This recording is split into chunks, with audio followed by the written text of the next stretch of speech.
नमो अरिहन्ताणं नमो सिद्धाणं नमो आयर्याणं नमो वज्रायाणं नमो लोये सौवसाहुणम्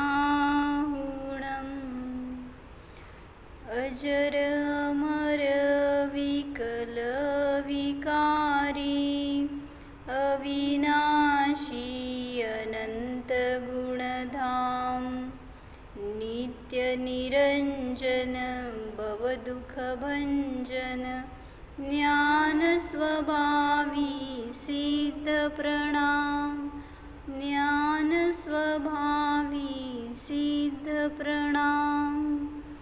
जय बोलो अनंतानंत सिद्ध परमेष्ठी भगवान की जय। संस्कृत सिद्ध पूजा आहे ना जिनेंद्रार्चनामध्ये, त्याचा अर्थ बघतोय, त्याची जयमाला चालू आहे आता। काय माहिती आहे सिद्ध म्हणजे काय आहेत, कोण आहेत, सिद्धांचं स्वरूप काय आहे?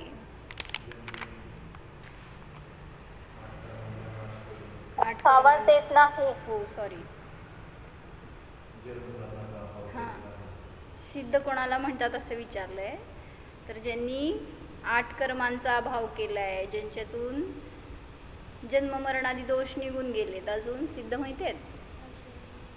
अशरीरी आहेत। अजून ते पण नातेपुतेचे आहेत का? बरं, माहीत आहेत सिद्ध? हां बरं, कसे आहेत सिद्ध?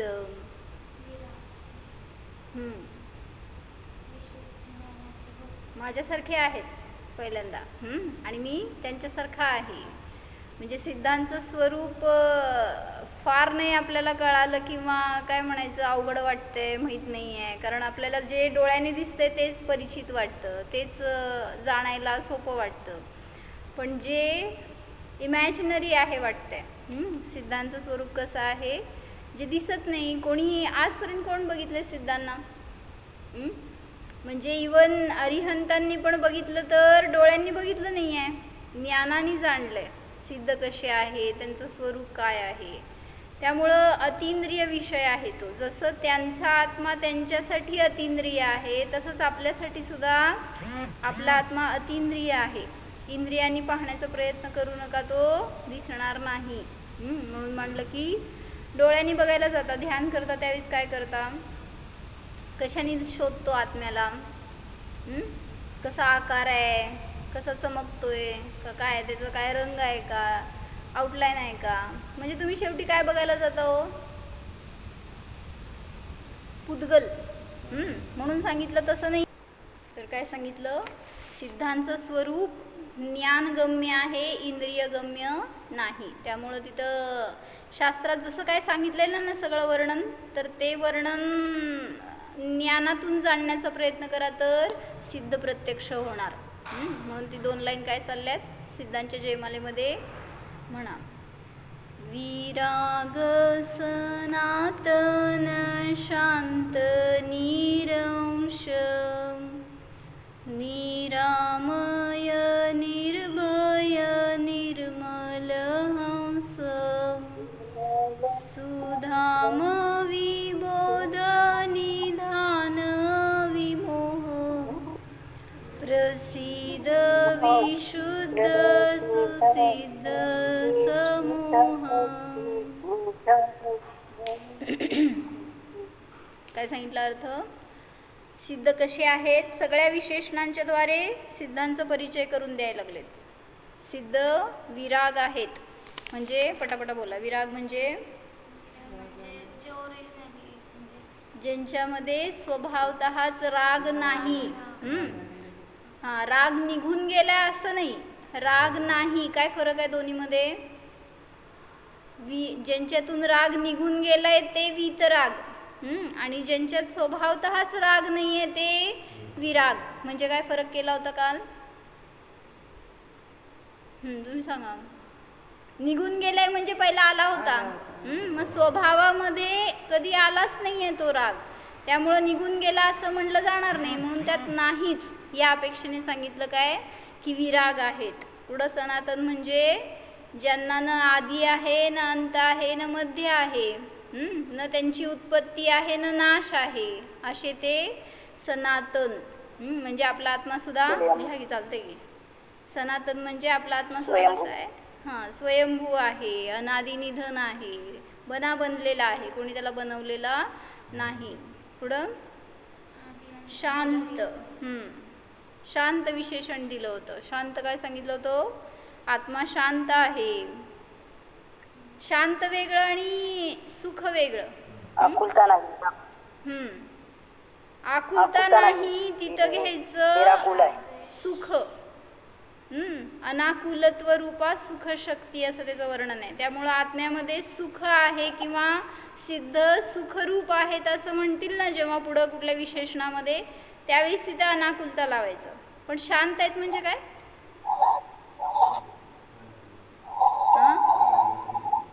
बर, काल सांगितलं हां, जिथं कशाय नाहीत, जिथं शांती नाही, जिथं अस्थिरता नाही, असे ते स्थिर आहेत, शांत आहेत.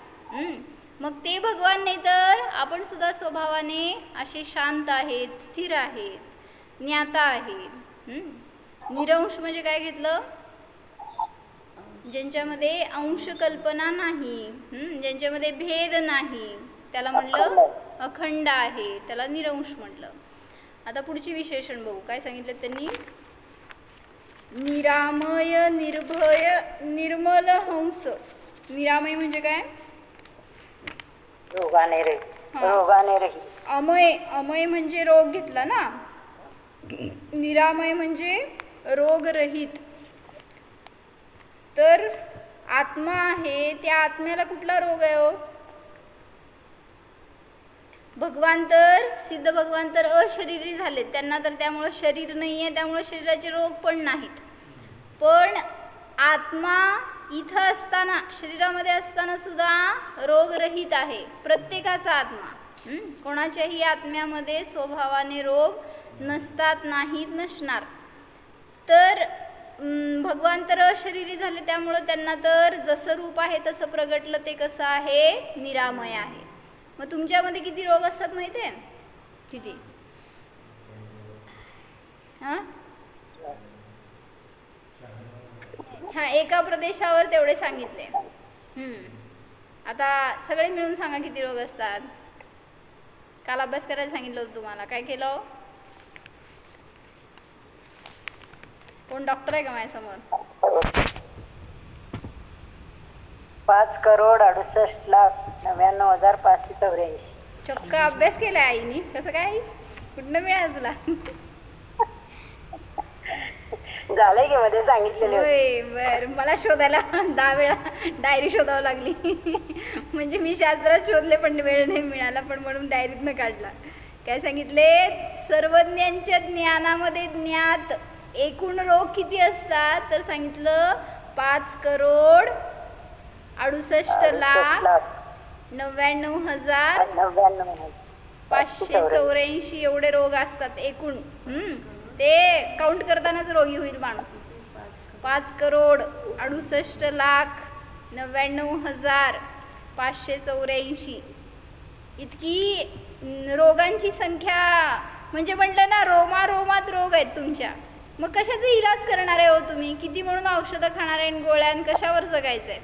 प्रत्येक गोळ्यांना तर ते एक परवा व्हिडिओ आला होता ना, त्यामध्ये सांगितलं की कोण होता तो? संजीव कुमार. त्याचं छोटं व्हिडिओ आलं होतं एक. त्याच्यामध्ये त्यांनी काय सांगितलं की, तर कुठल्या तरी फिल्मचं शॉट असेल, मला नाही माहिती, त्याच्यामध्ये तो विक्रम गोखले देवहून आलेला असतो का काय, इंद्रहून, कुठल्या पिक्चरमध्ये आहे का तसलं? तर तो येऊन त्याला विचारतो की चल तुला मी घ्यायला आलोय का, यमदूत म्हणून आला असेल. तर तो हा संजीव कुमार म्हणतो त्याची जायची तयारी नसती. मग त्यांनी तिथं समोर एवढे सगळे बाटल्या ठेवलेले असतात औषधाचे. मग त्यांनी विचारलं यमदूतनी, हे काय आहे? तर त्यांनी एकेका बाटलीचं नाव घेऊन त्यांनी म्हटलं हे सगळे औषध आहेत. म्हटलं मी मृत्यूला दूर ठेवायसाठी हे सगळं जवळ ठेवतो. म्हटलं इतकी औषधं? तो म्हणतो देव. तर हा म्हणाला इतके रोग भरलेत काय करू? म्हणला सगळ्या रोगासाठी वेगळं वेगळं औषध. मग त्यातल्या त्यांनी प्रत्येक एक बाटलीला म्हणलं हे कुठलं आहे औषध. मग त्यांनी सांगितलं काय होतं, टेरामायसिन. हां बघितलं का ते? नाही ते व्हिडिओ बघितलाय का? माहीत नाही तुम्हाला. तर त्यावेळेस त्यांनी विक्रम गोखलेनी विचारलं टेरा नाही, ह्यांनी सांगितलं नाव त्याचं टेरामायसिन. माहीत आहे औषधं काय आहेत, जाऊ देत समजून घ्या. मग त्यांनी विचारलं टेरा, मग ह्यांनी म्हणलं मायसिन. मग दुसऱ्या बाटलीला विचारला हे कुठलं आहे, ते म्हणला ॲक्रोमायसिन. मग तो म्हणला ॲक्रोमायसिन. पुढचा शब्द त्याला कळत नसल्याचं का ह्यांनी परत तिसरं पण विचारलं, आता मला नाही आठवत त्याचं नाव काय होतं. तर ते पण असंच काहीतरी एक नाव होतं. हां त्यात पण शेवटी मग यांनी पहिले 2 शब्द म्हणला आणि शेवटी यांनी विचारल्यावर मायसिन म्हणला. मग असं आत्ता समजलं मला, असं तो देव म्हणाला. म्हणलं काय समजलं तुला? तर त्यांनी सांगितलं माय म्हणजे माझं, सीन म्हणजे सीन नव्हे, सीन म्हणजे पाप. हां मग काय झालं, मायसिन म्हणजे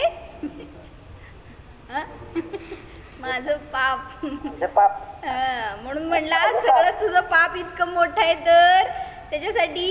मग ते संजीव कुमार म्हणते तू मला माझ्या शब्दामध्ये पकडू नकोस, तू काय तर करून मला वर घेऊन जायसाठी असं प्लॅन करतोयस. असं काही नाही आहे, मी काय पापी नाही आहे. म्हणजे ते एक त्यात त्यांनी दाखवलं होतं की तुम्हाला रोग किती आहेत आणि तुम्ही किती औषधं खाताय आणि किती औषधं खाल्ल्यावर किती बरे होत आहे हो. सगळ्यांना औषधाचं इफेक्ट म्हणून तिथं रिकव्हरी व्हायला पाहिजे, पण हे पण दिसत नाही. तुम्हाला दिसलं कोरोनामध्ये काय झालं, अनेकांनी सेम औषध घेतलं पण एक जगला, एक मेला, एक अधू झाला, एक असं त्याला काहीतरी बॅड इफेक्ट्स दिसून आले. सगळं बघितलं तुम्ही पण. म्हणजे म्हणायचंय मग कशावर अवलंबून आहे हो निरोगता? कशावर अवलंबून आहे? परिणामांच्या विशुद्धीवर निरोगता अवलंबून आहे. म्हणून अनेकांचं किती स्कोअर वाढलं तरी सुद्धा काय म्हणायचं, ते ऑक्सिजन किती कमी झालं तरी सुद्धा त्यातनं बाहेर पडून जगले का? तेवढंच कारण होतं त्याच्या मागं, काय त्यांचं पुण्य अजून शेष होतं. म्हणून आणि केलं असेल त्यांनी काय, असं आपण करतो तसं प्रतिक्रमण, पश्चाताप, त्या जीवांची क्षमावली त्यांच्या भाषेमध्ये वगैरे. आणि मग त्याचं फळस्वरूप म्हणून असे सगळे उदय आपल्याला भोगावे लागतात की पाप जर आहे तर रोग जखडणारच. आणि सगळ्यात मोठा रोग कुठला आहे हे सगळं शरीराचं सांगितलं बरं का, पण आत्म्याचा रोग कुठला आहे हो? बर मिथ्यात्व ह्याने सांगितलं, भवरोग आहे, ते शरीराच झालं की. आत्म्याचा रोग कुठला, जीवाचा रोग कुठला? आयशू जीवाचा रोग कुठला? कोल्हापुरात कुठले रोग असतात सांग, जाऊ दे. राग, मोह. हां बरं मोह म्हण चालतंय. राग एक मोहाचंच रूप आहे. राग हा सगळ्यात मोठा रोग आहे. राग म्हणजे अनुराग, प्रेम आणि द्वेष हे सगळ्यात मोठे रोग आहेत जीवाचे. म्हणून तुम्ही विचार करा की ज्याच्याशी अनुराग करायला जाता तिथे नियमाने डिस्टर्ब झालेला असता, ज्याच्याशी द्वेष करायला जाता तिथे सुद्धा स्थिरता नाही राहत. द्वेष करायचं कसं असतो, त्याला जर सतवायचं तर काल सांगितलं ना, मला पहिल्यांदा डिस्टर्ब व्हावं लागतं तिथं. हा विचार करावा लागतंय कसं मी त्याला त्रास देऊ, ह्याच्यासाठी मला पहिला त्रस्त व्हावं लागतं. त्याचं हे तोडू मोडू, त्याला असं मारू करू, ह्याच्यासाठी मला पहिला प्रिपेअर करावं लागतंय. म्हणून म्हटलं की सगळ्यात मोठा रोग हाच आहे. मग त्याची सगळी रूपं पुढं आहेत की ईर्ष्या, द्वेष, मत्सर, क्रोध, मान, माया, लोभ, ही सगळी एक एक रूपाची रोग आहेत. म्हणून त्यांनी काय सांगितलं, रोग कल्पना में है. तुमच्या शरीरामध्ये रोग नंतर येतो, पहिल्यांदा कल्पनेतूनच तुम्ही रोगी होता. कसं, कोरोना कुठं झाला, कधी झाला, विचारातूनच पहिल्यांदा रोगी झाले लोक. नंतर ते तुमचं चेक केल्यावर त्यातनं निघाला असेल नसेल, पण नसलं तरी बिचारे स्वतःहून आम्हाला क्वारंटाईन करा, आम्हाला झाले. ते डॉक्टरलाच सांगणारे होते सगळे, काय तुम्हाला कळत नाही आम्हाला झालंय. म्हणजे रोग कुठं आहे हो, कल्पनेत आहे. आत्मा चेतन है, अमूर्त है, शरीर से भिन्न है। इस संसारी आत्मा में भी रोग नहीं है। शरीर भगवंतांना नाही म्हणून त्यांना रोग नाही आहे हे नाही। तुम्ही जरी संसारी जीव शरीरात आहे तरी सुद्धा सांगतात तुम्हाला रोग नाही। आत्मा में रोग राग द्वेष मोह का होता है। लिहा की वाक्य चालत नाही आपल्याला। काय म्हणले तिथे लिहा आत्मा नाही माझ्यामध्ये असं लिहायचं। काय माझ्यामध्ये रोग कशाचा आहे? राग द्वेष मोहाचा रोग आहे। सो स्वभाव में वह भी नहीं है और वात पित्त कफ ये शरीर में है, आत्मा में नहीं है। तो पर्याय में राग द्वेष आदि रोग है पर स्वभाव में नहीं है। भक्त ऐसी भावना करता है कि ऐसे स्वभाव में ही भाव प्रकट रहे और भगवान तो पर्याय में भी निरामय है। म्हणजे जसं स्वभाव आहे तसं पर्याय प्रकट झाले, त्यामुळं तुम्ही आत्ता जरी निरोगी दिसताय तरी सुद्धा तुम्ही रोगी आहे। कसं म्हणजे म्हटलं ना की बॅक्टेरिया असतं तुमच्या शरीरामध्ये सगळीकडे आहेतच, फक्त काय म्हणायचं त्यांचं फंक्शन बिघडलं, त्यांचं काय म्हणायचं क्वांटिटी एक्सेसिव्ह झाली कमी झाली। हां बरं सुप्त म्हणे। म्हणजे सुमोद भैया बोला रोग आहेत का नाही शरीरात? आता आम्ही एकदम फिट अँड फाईन आहे, निरोगी आहेत। तुम्ही काय म्हणताय रोगी आहेत का निरोगी आहेत आम्ही?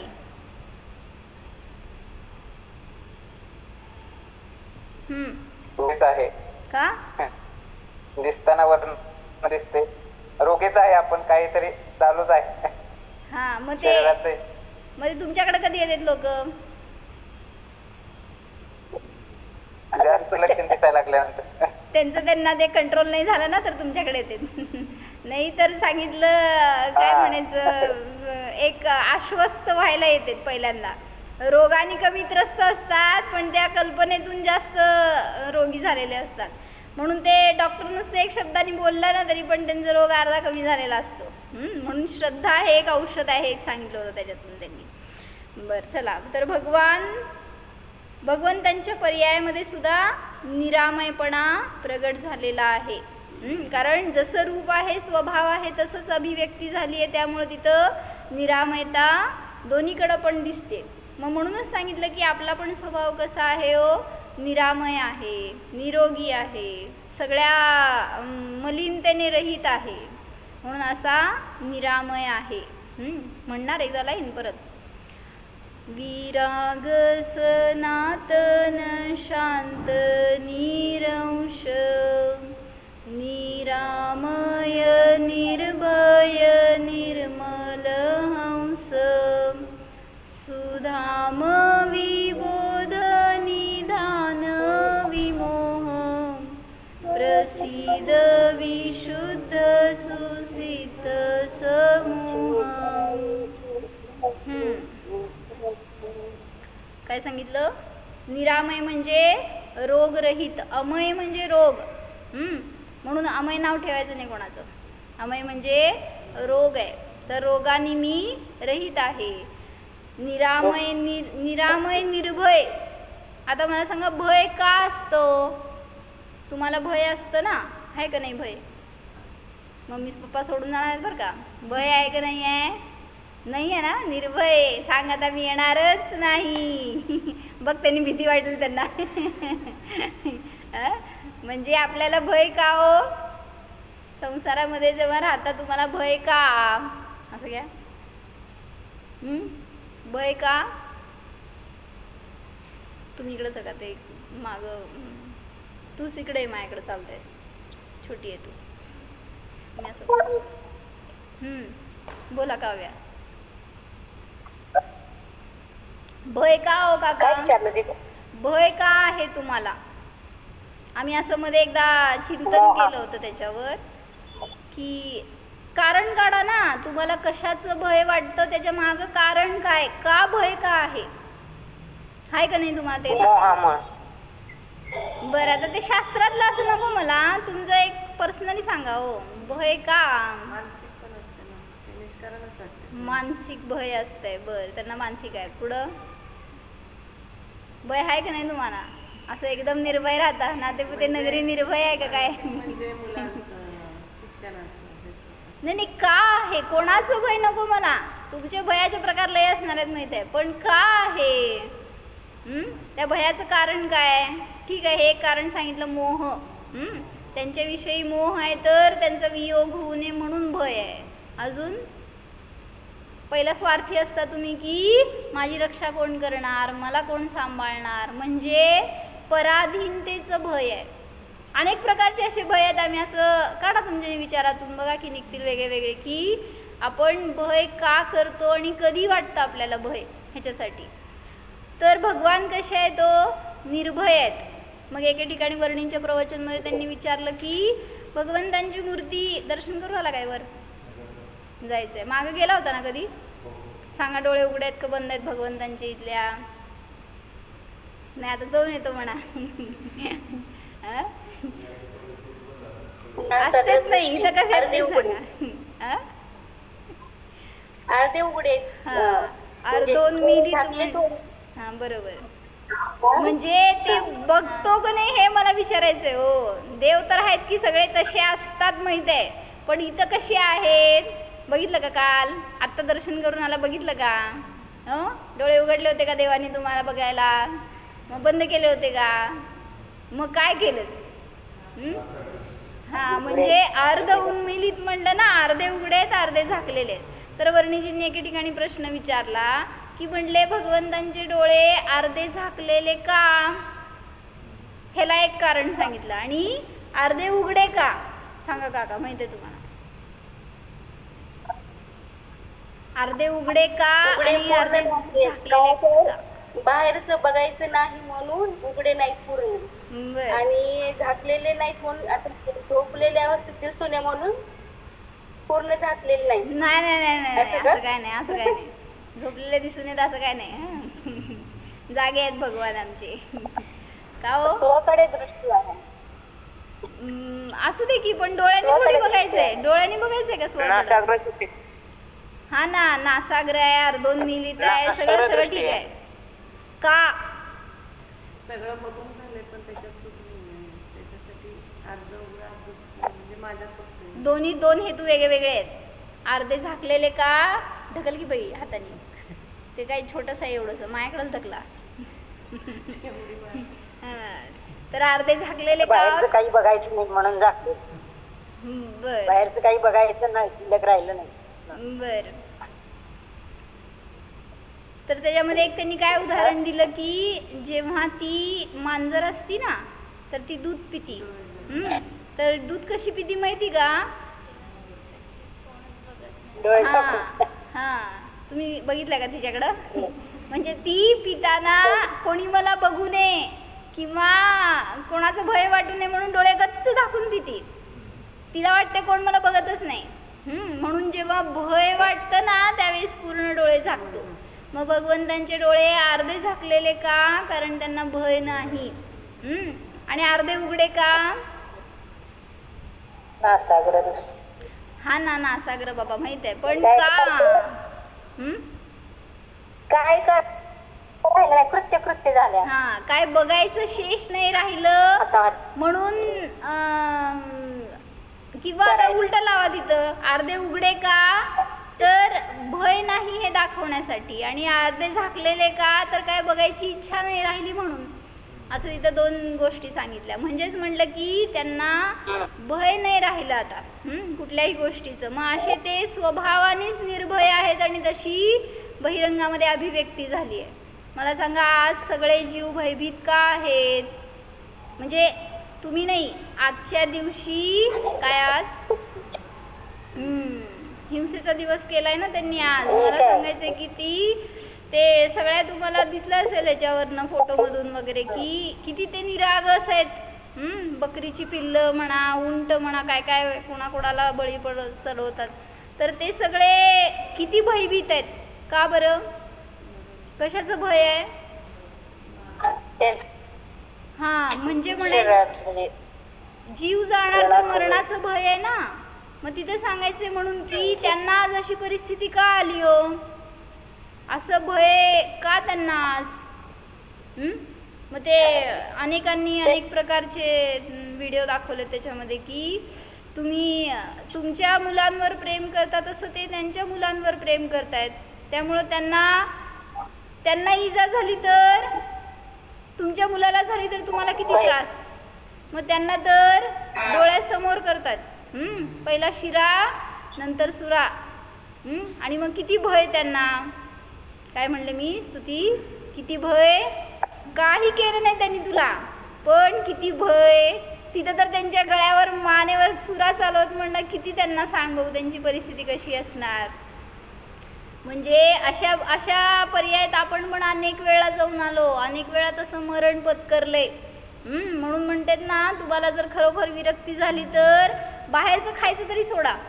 काय भैया खातो ना, नादेपुतेत नाही, बाहेर नादेपुरते नियम आहे असं सांगतात. का नादेपुतेतले तेवढे जीव, बाकीचे सगळे निर्जीव. म्हणजे असं मला तुम्हाला सांगायचं म्हणून नाही बरं का, पण जेव्हा आम्हाला कळलं ना, पहिला नियम नाही घेतला आम्ही, पण ते खात असताना सारखं आपल्याला असं वाटायला लागलं की आपण का खातोय, हे किती चुकीचं आहे. एक तोडलं आतून तुटलं तर ते सुटणार, नाहीतर सांगून वगैरे जबरदस्ती नियम देऊन पण उपयोग नसतो. कारण तुमची भावना राहणार तर खात राहणार तुम्ही. जसं त्या सौरसेन राजाचं एक उदाहरण सांगितलं आहे वर्णिजींनी, की तो राजा होता आणि त्याला चांगल्या काय म्हणायचं श्रावक कुळातला होता. आणि त्याला मिळाला एक मंत्री मिळाला की जो अभक्षसेवी होता. आणि मग काय झालं, तो रोज खायचा, येऊन काय ना काय सांगायचा. त्यावेळी सतत त्याच्या विचारामध्ये तेच सुरू झालं राजाच्या, की मंत्री सारखा आग्रह करायचा की तुम्ही टेस्ट करून बघा वगैरे. असं म्हटल्यावर एकदा खाऊ घातलं आणि मग त्याला चटक लागली की हे खायचे. तर तो आता त्या स्वयंपाकीला सांगून गपचूप करवायचा. पण काय झालं की सगळ्यांच्या समोर मला नाही द्यायचं ते, कारण श्रावक कुळातला म्हटल्यावर ते खाणं निषिद्ध आहे आणि राजा आणि मग खातोय म्हटल्यावर चालणार नाही. म्हणून त्यांनी काय सांगितलं, मी जर सगळ्यांच्या बरोबर जेवायला बसलेलं असेल तर मला द्यायचं नाही, मग मी एकांतात असताना वगैरे दे. पण नेमकं असंच व्हायचं प्रत्येक वेळी की त्याच्याबरोबर कोण ना कोण असायचंच. मग काय झालं, भावना सांगा अंतरंगात. खायचं भाव होते पण खाल्लं नाही कधी सुद्धा. म्हणजे म्हणायचे की सेवन नाही झालं पण तरी दोष झाला. कसं असं पण असतं का, नाही खाऊन खाल्ल्यासारखं झालं का बरं. खाण्याचे भाव हा म्हणजे म्हणायचं हिंसा कुठे आहे, हिंसा क्रियेत नाहीये, परिणामामध्ये आहे. त्यामुळं काका हॅलो हा म्हणजे म्हणायचंय काय की त्यांनी इवन आता एखाद्या वेळेस असं पण झालं की तो एकटा बसलाय आणि त्या समोर आणून ताट ठेवलंय, तर तो खाताना तोंडापर्यंत आणलं पण त्याला खावलं नाही, सोडलं त्यांनी. असे पण दिवस आले. पण अशा परिणामामध्ये मेला आणि सांगितलं तो तंदुल मत्स्य झाला. माहित आहे म्हणजे कुठं राहतो माहित आहे, नातेपुतेमध्ये. तंदुल मत्स्य कुठं राहतो, त्या स्वयंभूरमण समुद्रामध्ये महामत्स्य आहे तुमच्या नातेपुते एवढा. एक मासा एवढा मोठा आणि त्याच्या कानामध्ये तांदळा एवढा मासा. तर तो मासा हिंसा करत नाही पण महाहिंसक आहे. कसं, हा महामत्स्य तर हिंसा करून 7व्या नरकात जातो अंकिता काकी, आणि तो तंदुल मत्स्य एका सुद्धा प्राण्याला मारणार नाही पण तरी सुद्धा त्याच्याबरोबर 7व्या नरकात जातो. माहित आहे का. मग तिथं भेटले दोघं जण फ्रेंड्स.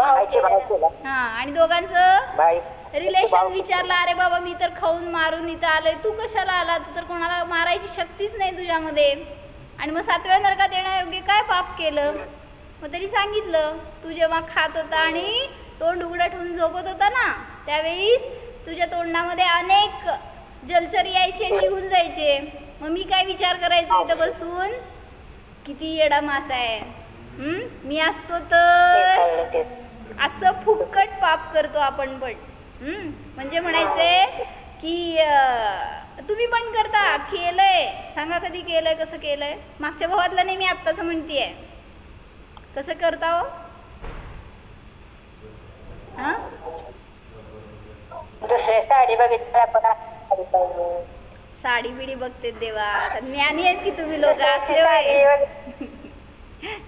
नाही नाही, मला म्हणायचे ते नाही का, कोण होता हो कसाब, कोण होता कसाब म्हणजे टेररिस्ट होता ना, ते मुंबईमध्ये पकडला गेलेला. हा, आणि मग काय झालं, त्याला फाशी द्यायची होती तर किती वर्षभर त्याला ठेवलं ना जेलमध्ये आणि निर्णय करायसाठी म्हणून.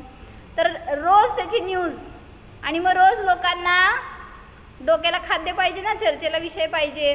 रोज लोकांचा विषय काय, तेच कसली सरकार आहे, फुकट खाऊ घालती, आत्ताच्या आत्ता मारायला पाहिजे होतं, काय केलं हां, फाशी द्यायची तर त्याच्या आधी किती महिनाभर त्यांनी न्यूज चालवली की कोणाकोणाचं मत आहे सांगा, फाशी द्यायची.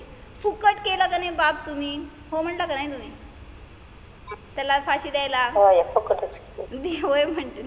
नाही म्हणजे असं लोकांनी काय विचार केला, किती वाईट आहे तो, त्याच्या जागी मी असतो तर, म्हणजे त्या सरकारच्या जागी मी असतो तर, मोदीच्या जागी जाऊन या की टिकवतात का बघा तुम्हाला. काय म्हणताय, जर मी असतो तर म्हणजे किती हिंसा केली असती, हे भाव नुसते तुमचे कुठं जाऊन जन्मणार हो. तंदूल मत्स्य न मारता सुद्धा मारल्याचं पाप. 7व्या नरकात जाणार नाही, काळजी करून घ्या, वज्रशुनाचं सहन लागतं त्याला, आणि या काळात कोणाकडे ते नाही. म्हणजे म्हणायचे की परिणामातून पण हिंसा चालू आहे, म्हणून तुम्ही भयभीत होता का. असं एखाद्या, आता एकांशी मी बोलले, त्यांना रोग आहे, मानसिक रोग असतील ना एक टाईपचे, तर त्यांनी मला काय म्हणले की मला भीती वाटते, काय नाही झालं, काय होईल ह्याची भीती वाटते, आणि सगळं चांगलं आहे, काय शरीरामध्ये काय त्रास नाही आहे, काय बहिरंगामध्ये त्रास नाही आहे, पण सारखं भीती वाटते. कशाची भीती हो, काय असतं संसारात असं नक्की घाबरवण्यासारखं, नवरा बिवरा घाबरतो का बायको घाबरत असते. म्हणजे प्रत्येकाच्या भीतीचं कारण वेगळं वेगळं. आणि मग त्या व्यक्तीने सांगितलं की काय नाही म्हणले, फक्त असं होईल का ह्याचंच भय आहे, आणि मग सारखं रडायला येतं, सारखं अस्थिर होतो, शक्ती गेल्यासारखं वाटतं शरीरातली, अजून काय काय होतं हो. म्हणजे प्रत्येकाच्या रोगाचं डेफिनेशन डिफरंट, भय पण वेगळ्या वेगळ्या प्रकारचं. म्हणून म्हटलं की असं भय का येतं तुम्हाला, का वाटतं भय. म्हणजे दुसऱ्याला आपण कधीतरी धास्ती दाखवलेली असते, कोणाला वर्चस्व केलेलं असतं, कोणाला अधीन करून ठेवलेलं असतं म्हणा, किंवा अतिभारारोपण केलेलं असतं, मग त्या निमित्तात तो घाबरला जातो ना, म्हणून तुम्हाला पण तसे उदय येतात. म्हणून म्हटलं की कुठल्या प्राण्यांना सुद्धा आपल्या अधीन ठेवायचं नाही, त्याचं पण हे फळ असतं. काय म्हणले, कोणाच्या घरामध्ये पपी, काय म्हणायचं त्याला, काय म्हणायचे, काय नाव बिव पण मला माहीत नाहीत असले, काय असते तो कुत्र्यांची नावं माहीत आहेत का. हां, तुम्ही ठेवलेली नावं नव्हे हो, त्यांचे जाती विचारायला लागले. मग ते सगळे छान आहेत म्हणून काय करणार, दुसऱ्याच्या घरात आहेत सांभाळलेले, पण मी म्हणले की किती छान आहेत, किती छान सांभाळलंय, ठेवलंय घरात, तर तुम्हाला सुद्धा दोष लागला, त्याच्या स्वतंत्रतेचा घात त्यांनी केलाय, तर तुम्ही सुद्धा अनुमोदना केली. तुम्हाला वाटतं आम्ही फिरवतो, त्याला सोडतो, मोकळं करतो, पण तरी पण तुम्ही तो तुमच्या अधीन झाला, आणि ह्याच्या निमित्तात आपण सुद्धा पराधीन झालो. मग ह्याचं एक प्रतिक्रमण करायचं नाही, त्याच्यासाठी नाही तुमच्या घरी ठेवला समजा हो. एक उदाहरण सांगितलं असं की असं काय, कधी पोपट वगैरे बघितलंय पिंजऱ्यात ठेवलेलं, छान आहे म्हणलं असेल ना तरी दोष लागला. म्हणजे आमच्याकडं असं होतं, एका दुकानामध्ये त्यांनी अट्रॅक्ट करायला काय म्हणायचं, कस्टमरला, श्रावकच आहे माझ्याकडं सारखं, तर त्या कस्टमरला अट्रॅक्ट करायला त्यांनी ते पिंजऱ्यात पोपट ठेवलेलं, आणि आम्ही तो पोपट बघायला म्हणून जायचो लहान असताना हो. आणि मग ते बोलते, ते काहीतरी रिॲक्शन देते, म्हटलं छान वाटायचं. मग छान म्हणजे केलं का नाही पाप फुकट. म्हणजे असं दुसऱ्याच्या पराधीनतेमध्ये आपण आनंद मानला ना, त्याचं प्रतिक्रमण करायचं की आपण पण पराधीन होण्यायोग्य, म्हणून भय वाटतं, म्हणून असे उदय येतात. मग ते मला सांगायचं होतं की आज त्या हिंसेसाठी अनुमोदना आहे लोकांची किंवा इतकी हिंसा करतायत, तर त्याच्यामध्ये त्यांचा उद्देश काय असतो? कशासाठी आज बकरी ईद का करतात? का करतात हो? सगळे अज्ञानी आहे, मीच ज्ञानी आहे काय? म्हणजे त्याचं बळी चढवतात, त्याच्या निमित्तात म्हणतात त्या राक्षसाला शांत करायचं वगैरे असले भाव आहेत त्यांचे. आणि अजून काय असतील आपल्याला लय माहीत नाही.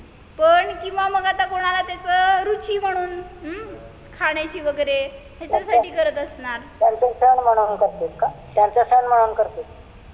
काय म्हणून? सण सण म्हणून. हां, त्या लोकांचे सण म्हणूनच हां. मग तेच ना, म्हणजे हिंसा ही कुठलंही ॲक्च्युली सण वगैरे नाही आहे. तर त्याच्यामधून कोणाला त्याचा आनंद व्हायला नको किंवा अशी प्रथा नको व्हायला, ह्याच्यासाठी म्हणून एक त्यांनी दृष्टांत दिलाय बरं का. इथं अभय कुमार होता ना, कोणाचा मुलगा? श्रेणिकाचा मुलगा अभय कुमार. तो बुद्धिमान होता, हुशार चतुर होता. एक बार मगध में अकाल पड़ा तो एक राजा ने सुझाव दिया. अकाल म्हणजे समजते? दुष्काळ पडला.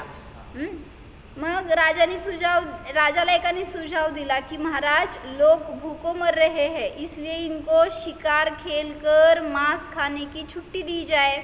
श्रेणिक राजा म्हणजे तेवढं तर होतं त्याकडं की जरी जैन धर्माचा द्वेषी होता तरी सुद्धा अभक्षाचा वगैरे त्याच्याकडं निषेध होता. त्याला छुट्टी दी जाए क्योंकि इस समय मांस ही एक ऐसी चीज़ है जो सबसे सस्ती और सरलता से मिल सकती है.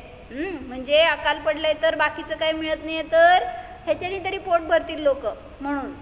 तब अभय कुमारने कहा महाराज, आता अभय कुमारवर होतं ना, राजाने विचारला अभय कुमारला की काय करायचं, कारण तो हुशार, तो मंत्री, सल्ला देणारा. मग ते तो जे म्हणेल ते मान्य राजाला. मग त्यांनी विचारलं राजानी.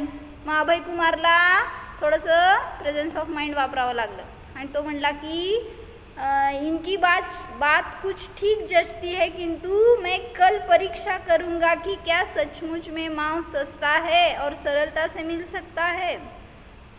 दूसरे दिन अभय कुमार उसी राजा के यहाँ पहुँचा और कहने लगे महाराजा साहब नहीं, दुसरीकडे गेला वाटतं तो, कोणाकडं तरी एका राजाने सांगितलं होतं, दुसऱ्या राजाकडे तो गेला. त्याला विचारलं की राजन, महाराजा साहब आज सख्त बीमार है, उनके प्राण इस समय संकट में है.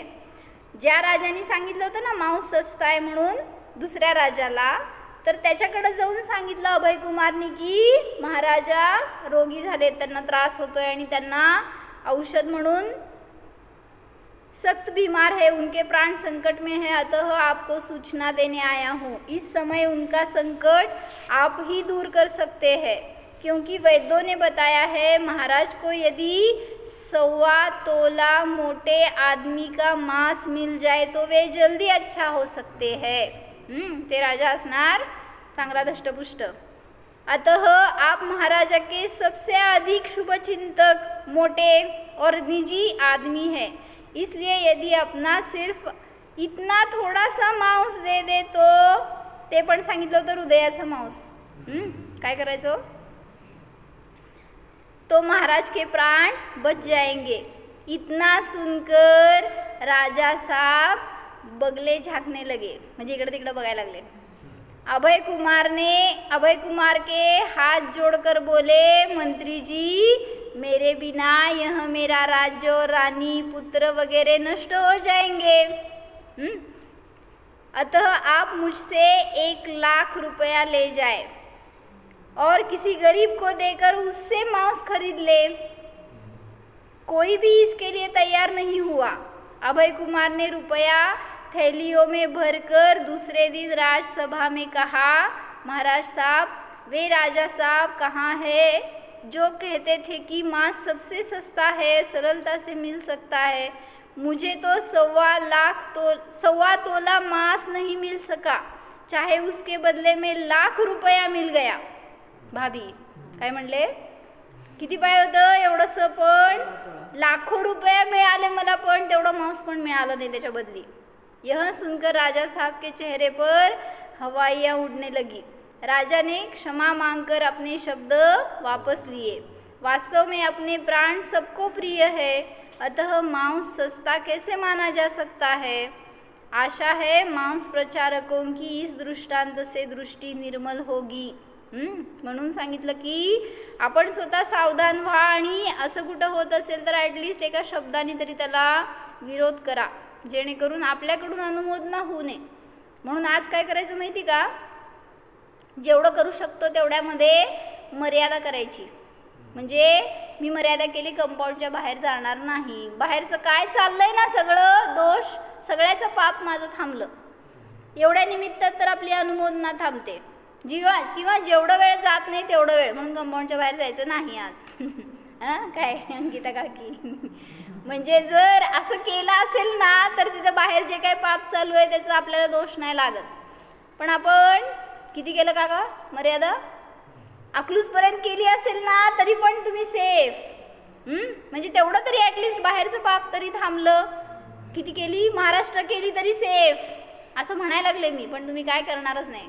भारताची तर केली आहे का कधी, कुठं भारत दुबई बिबई सगळीकडे जाऊन किती ते काय म्हणायचं सगळ्या रीतीने सगळं हिंसा आणि पाप करायची, त्यांना अनुमोदना करायची सगळी तयारी आपली।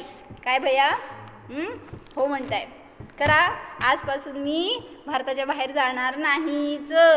काय भाभी कशाला रुची आपल्याला तसलं बघण्याची वगैरे। माताजींनी पण किती वेळा सांगितलं की तिथे जाऊन तुम्ही काय बघितलं, स्वस्ती सांग काय बघितलं, स्वस्ती काय बघायचं असतं बाहेर जाऊन।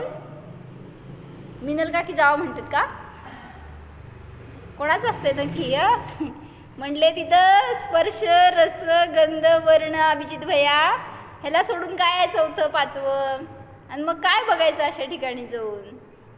चेतन भैयांना घेऊन या, आम्हा हजेरी घेणार आहेत म्हणून सांगा।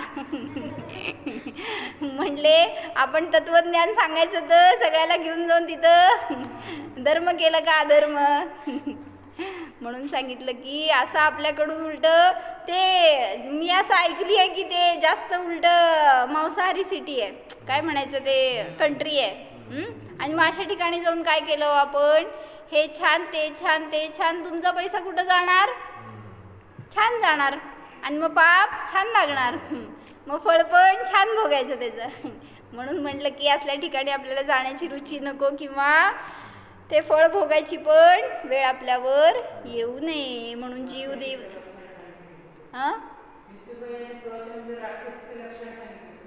कशाचं, राक्षसाचं लक्षण ऐकलं का, काय सांगितलं, कोणाला म्हणायचं राक्षस, कोणाला म्हणलं, कोणाला म्हणलं, हां जो दुसऱ्याला राक्षस म्हणतो ना तो मोठा राक्षस।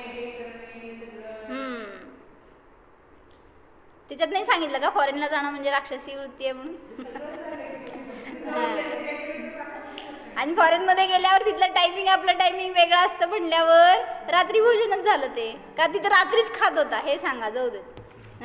जरी इथल्या टाईमनी बरं खाल्लात ना तिथं तरी सुद्धा, तिथल्या 6 वाजता खाल्लं तरी सुद्धा रात्री भोजनाचा दोष। मग असल्या ठिकाणी दोष करून काय आपल्याला आनंद मिळणार आहे। म्हणून आपल्याला ज्यांनी आपल्याला शक्य आहे ना मी भारताच्या बाहेर जाणार, एक तर म्हणते का नाही म्हणून तर स्वतःला संयमित करा, जेणेकरून असले सगळे दोष आपल्याला लागू नयेत। हो जाणा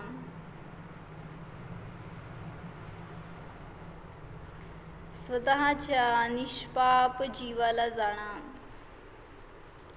पहा पाप करणे हा माझा स्वभाव नाहीच।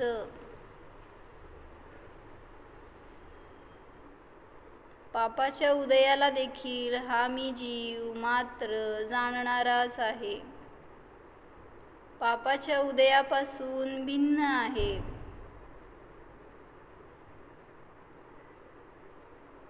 निष्पाप आहे, अहिंसक आहे, परम करुणा स्वरूप आहे जाणा, स्वाधीन आहे जाणा।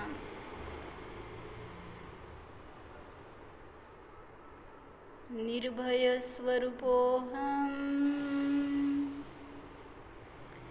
निरामय स्वरूपोऽहम् सिद्धोऽहम् ॐ